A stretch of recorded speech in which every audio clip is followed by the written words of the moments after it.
Aujourd'hui, j'aimerais ça qu'on aborde un peu l'histoire de notre syndicat. Notre syndicat a été créé en 1964 et on a quand même tout un historique là, au niveau des batailles qu'on a dû mener pour avoir les conditions de travail qu'on a aujourd'hui. Tout d'abord, il faut savoir que le syndicat a été créé pour une raison, en fait deux principalement, c'est que les postes à la SAQ, c'était des postes politiques. Donc, si tu aidais le bleu à se faire élire et que le bleu était élu, ben toi ou tes enfants pouvaient obtenir un poste à la SAQ. Par contre, si tu aidais le rouge à te faire élire et que le bleu était élu, ben tu perdais ta job à la SAQ.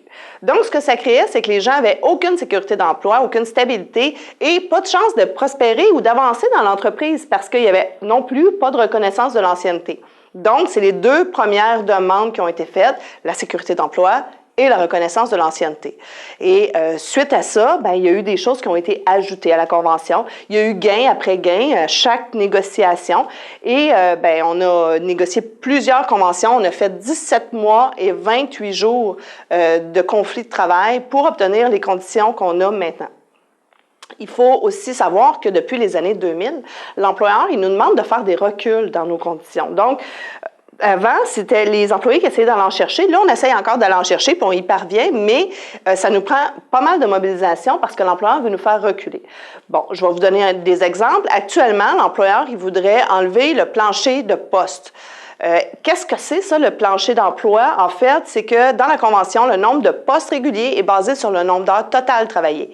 Donc, c'est pas l'employeur qui décide que dans cette succursale-là, il en a besoin de 2, celle-là de 3, puis au total, on va arriver, mettons, à X nombre de postes. Il doit tenir compte d'un chiffre global, qui est le nombre d'heures travaillées, et nous, ça nous assure une certaine stabilité au niveau du nombre de postes réguliers.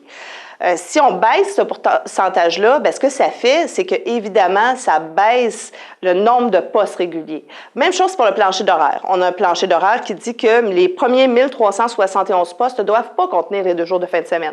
Si on baisse ce nombre-là, ça veut dire qu'il va y avoir de plus en plus de postes qui ont les 2 jours de fin de semaine et de moins en moins de chances d'avoir un horaire de qualité pour les gens qui vont avoir des postes.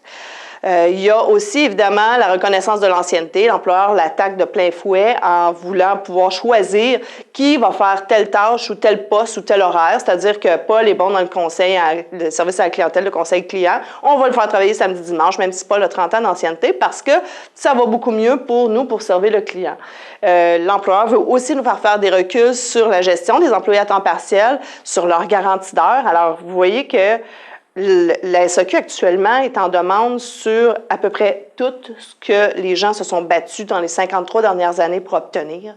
Et si on ne se lève pas debout et si on ne se mobilise pas, bien, ça va être très difficile pour nous de garder ce qu'on a. Donc, on a besoin de se tenir tout le monde ensemble et de nous faire avancer nos points et d'éviter les reculs dans nos conditions de travail.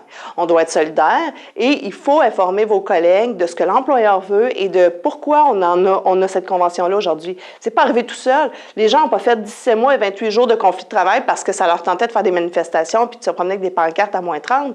Ils l'ont fait pour avoir des meilleures conditions de travail pour eux et pour les gens qui les suivent. Et aujourd'hui, on a le devoir, nous, de faire la même chose pour nous, mais aussi pour ceux et celles qui vont suivre et qui vont avoir des emplois à la SAQ. Alors, bien, c'est sûr que là, la négociation va recommencer au mois de juillet et à ce moment-là, on va pouvoir vous donner des infos sur ce qui se passe et quand on va avoir besoin de faire les moyens de pression, bien, on va vous dire pourquoi, puis on va être en mesure de parler avec vous, puis d'échanger avec vous, si vous voulez. Sur Sentinelle, vous pouvez nous poser des questions, ça va nous faire plaisir de vous répondre. Donc, partagez cette information-là avec vos collègues, puis on se reparle bientôt. Bye!